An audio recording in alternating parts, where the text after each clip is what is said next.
आम्ही सुना आपल्या सासवांबरोबर मन मोकळेपणाने बोलतात. का रे, मी काय खाते का तिला? हे आता तुझा सूर ऐकून दुसरा कोणीतरी घाबरणारच ना. घाबरणार म्हणे. मला माहिती रे, तुझीच पूस आहे तिला, म्हणून अशा चाहड्या सांगते माझ्या ती तुला. गेली 5 वर्ष रियाचा वाढदिवस आम्ही आमच्या घरी साजरा करतोय. तेच सांगायचंय मला. अगं गेली 5 वर्ष तिचा वाढदिवस तुम्ही तुमच्या घरात साजरा करता आहात, पण म्हणून ती तुमच्या घरातली आहे का? तू आणि पल्लवी जवळ जवळ अंतरावरती राहायला आहात तर ठीक आहे, पण नेहमीच असं राहील असं नाही ना. म्हणजे वाढदिवसाच्या दिवशी रियाला न पाठवण्यामागचं हे कारण होतं.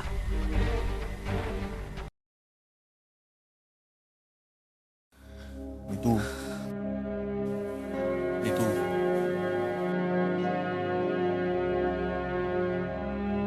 काय झालं? पुन्हा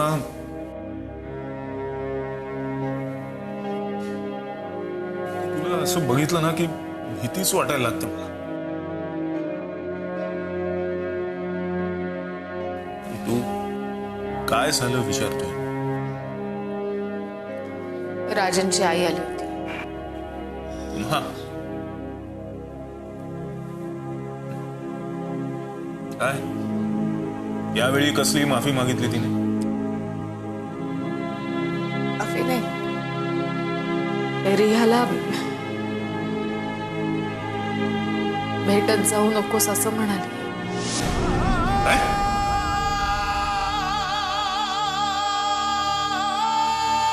रियाला तुझी सवय होऊ देऊ नकोस.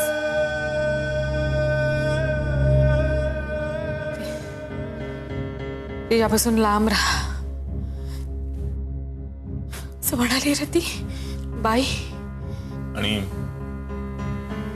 तू काय रिॲक्ट झालीस? काय रिॲक्ट होणार? तिची ती 3 वाक्य ऐकली आणि ती सतत कानामध्ये घुमत होती.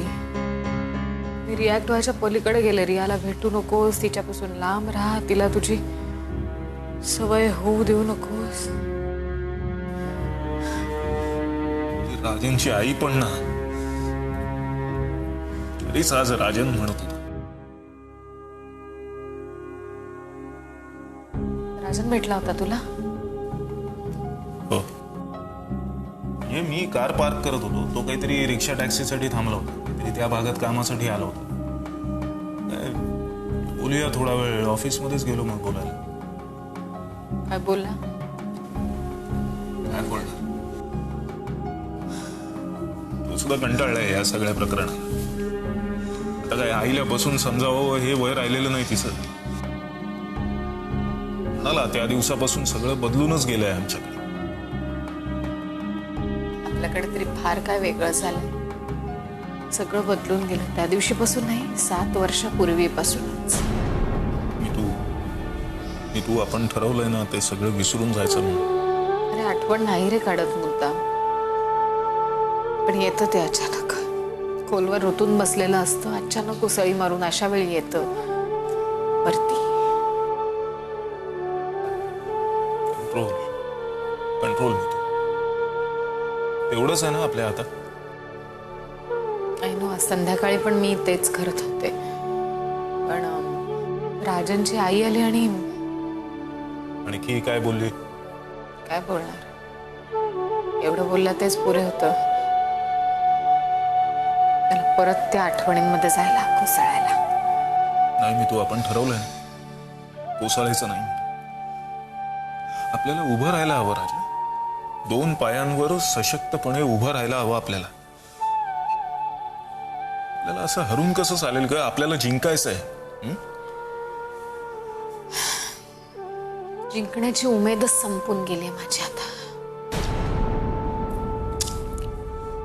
तू अगं आपल्या समोर पूर्ण आयुष्य पडलंय, अशी उमेद हरवून कसं चालेल आपल्याला? कळतंय रे मला, पण तू खरंच आमच्या ऑफिसमधल्या त्या पांगारकर बाईंना भेट एकदा. 3 वर्षाचा मुलगा ऍक्सिडेंट मध्ये गेला आणि ही बाई ऑफिसला रुजू झाली. कोणाला काही सांगितलंही नाही. विचारलं तर म्हणते आपलं दुःख आपल्याकडेच ठेवायचं. असं हवं धीराचं माणूस. एखाद्याला जमतं, मला जमत नाही. जमेल मी, तू जमेल. तू विचार कर ना, कुठून आलं असेल त्या पांगारकर बाईंकडे हे एवढं जाणते पण या वया. अनुभवाने येतं सगळ्यांना, परिस्थिती शिकवते सगळ्यांना. मलाही शिकवते परिस्थिती. लागते ना मी या सगळ्यात ना. हळूहळू कोप करायचा प्रयत्न करते ना, पण सगळे काही सारखे नसतात. मला वेळ लागतोय.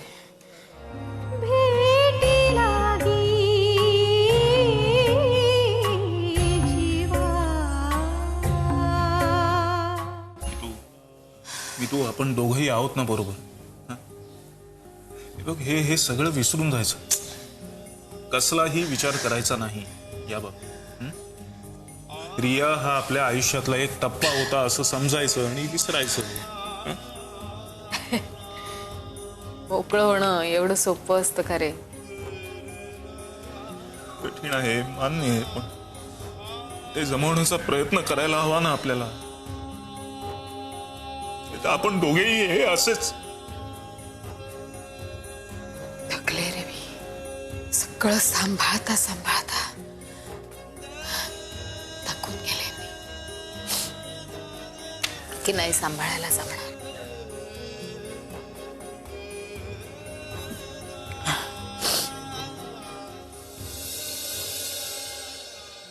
ते डॉक्युमेंट कंप्लीट झालं की माझ्याकडे पाठवून दे. बरं, पाठवायच्या आधी क्रॉस व्हेरीफाय कर.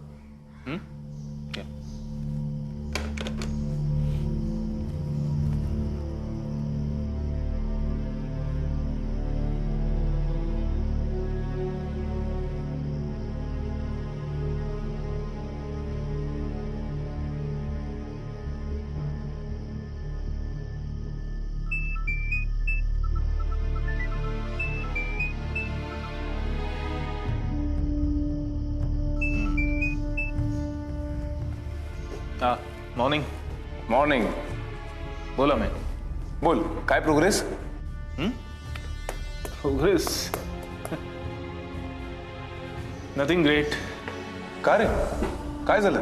काय नाही रे, काल ती राजनची आई येऊन गेली, त्यामुळे डिस्टर्ब होती रात्रभर मिताली. पॅनिक?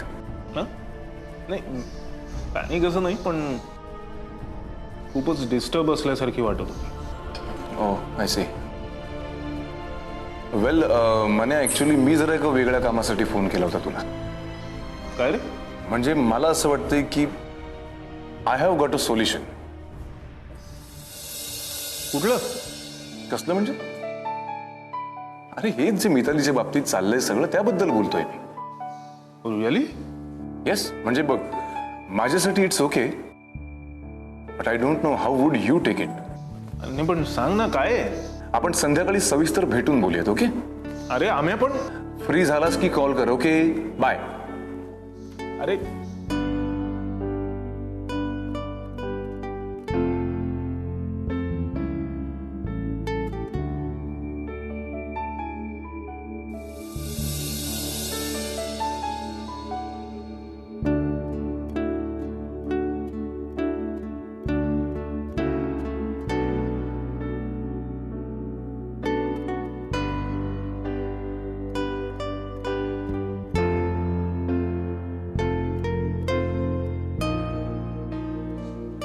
अमेय, हे बघ, दूध तापून ठेवले, ते फ्रीज मध्ये ठेव हा.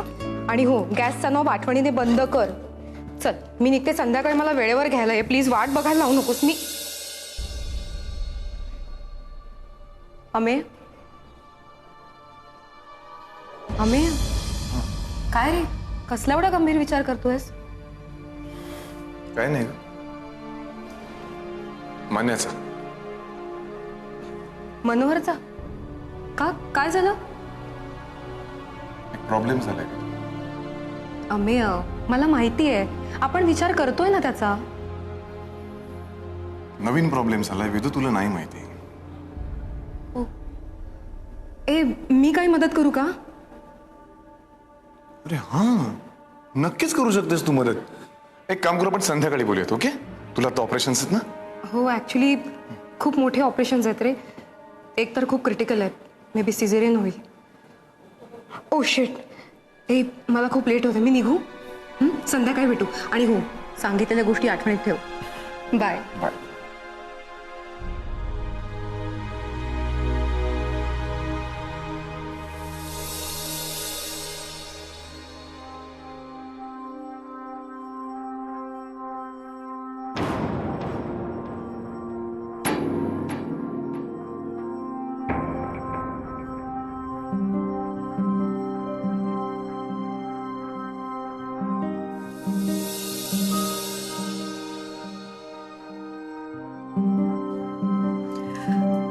आई, मी जरा रागिणीकडे जाऊन येते.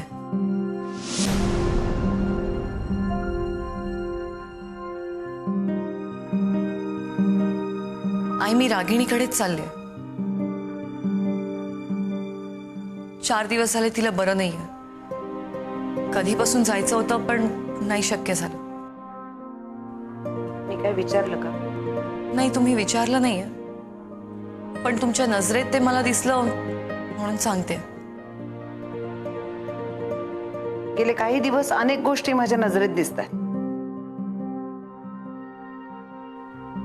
त्या लक्षात आलंय तुझ्या?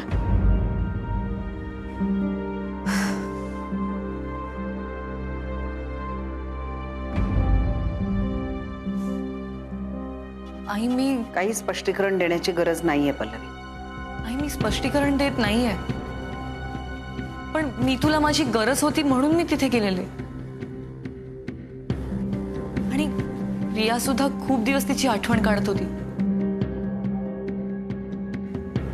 मी किती दिवस तिला समजवणार होते. मनात इच्छा असली ना की सगळं शक्य होतं. आई, मी आणि मीतू लहानपणीपासूनच्या मैत्रिणी आहोत. एकीला लागलं तर दुसरीला रडायला यायचं, एवढ्या जवळ आहोत आम्ही. लहानपणीच्या सगळ्याच गोष्टी मोठेपणी करायला गेल्या ना तर खूप अडचणी येतात पल्लवी. आई, मला खरंच तुमच्या नजरेआड काहीच करायचं नसतं, करायचं नाहीये. पण मी तुझ्या बाबतीत मी नाही फार काळ तग धरू शकले. आणि रियाला सुद्धा मी फार काळ नसते समजवू शकले. म्हणून मग एकदा तरी. नाहीतरी तुझ्या लेखी माझी काहीच किंमत राहिलेली नाहीये हे लक्षात येतंय माझ्या. आई, मग काय आता माझ्या तक्रारी मामापर्यंत पोचवायला लागलीस याचा अर्थ तोच ना? आई, माझ्यावर विश्वास ठेवा प्लीज. रियाच्या वाढदिवसापासून सगळंच बदलून गेलंय. रियाच्या बाबतीत, माझ्या बाबतीत, मितालीच्या बाबतीत. आणि त्यामुळे आपल्या घरातलं वातावरण सुद्धा बदलून गेलंय. तेच टिकवायचा माझा प्रयत्न होता. तुम्हाला मी थेट नसते सांगू शकले आणि तुम्हाला होणारा त्रासही मला बघवत नव्हता. म्हणून मग मी मामांना. हे बघ पल्लवी, मला आता त्या विषयावरती काहीही बोलायचं नाही. हे बघ, तुला सांगून झालंय, मितालीला सांगून झालंय, आणि काल सुद्धा तिला मला जे काय सांगायचं होतं ते मी सांगून आलेली. काय?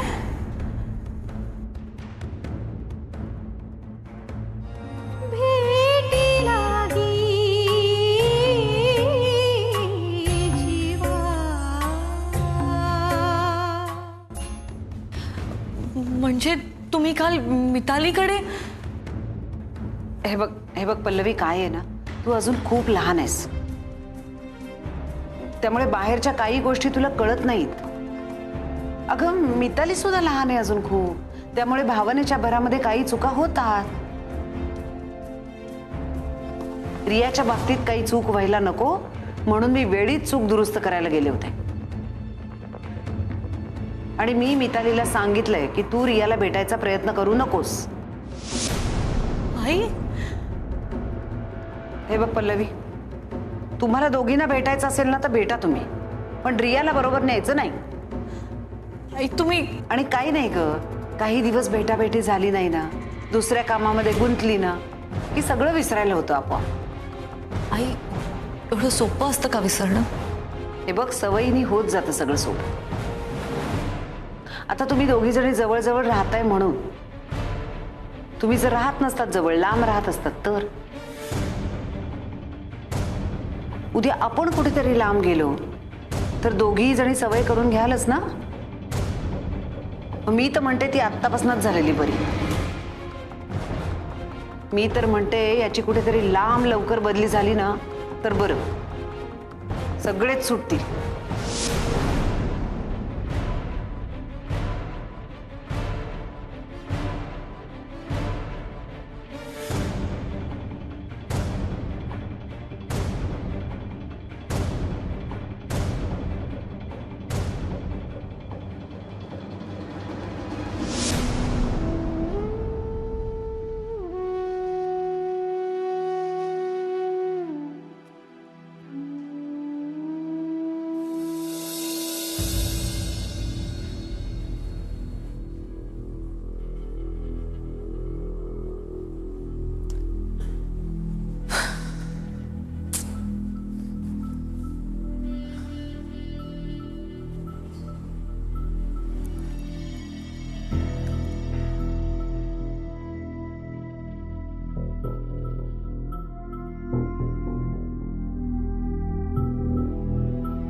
हॅलो. हा बोल मी तू.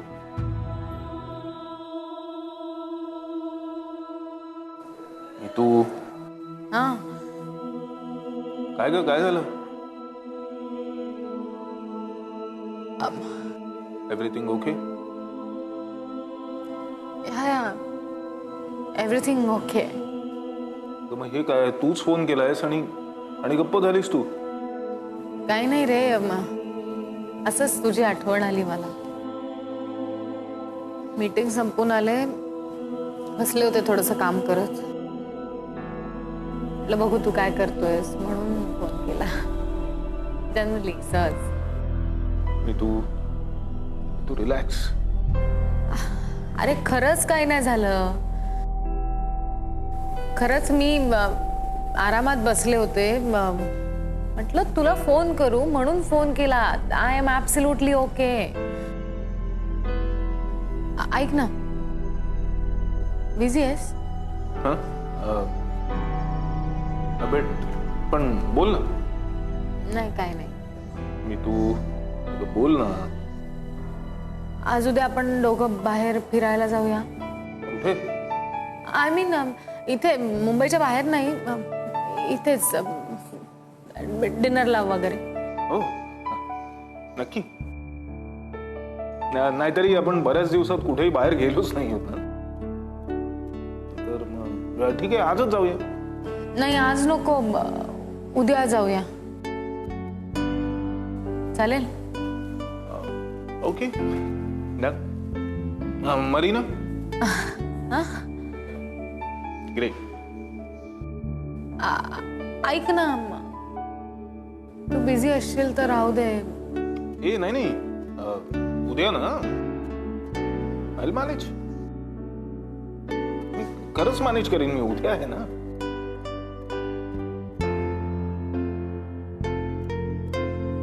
थँक्यू. आणि सॉरी मी तुला कामात होतास तर फोन करून त्रास दिला. कम ऑन मी तू. आणि मी तू take care. Okay bye. Bye.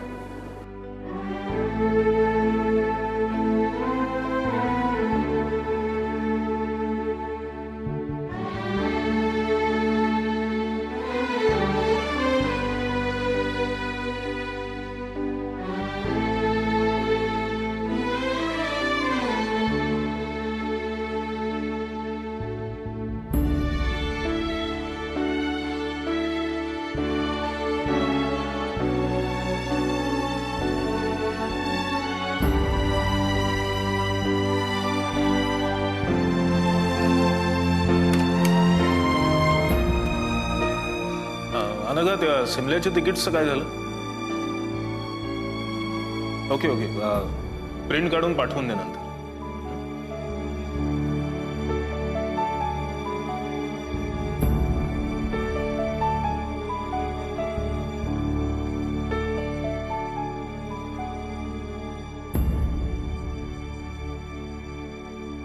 तुला काय वाटतं, मनोहर म्हणा किंवा मिताली म्हणा, आपण जे काही सांगतोय, रादर आपण जे काही सुचवू पाहतोय, या सगळ्यांना कॉपरेट करतील? आपल्या बाळाच्या चेहऱ्यावरचा आनंद, खूप आनंद बघून आईला जे समाधान वाटू शकतं ना, कधीच नाही मिळणार कोणाला बाकी कशातून.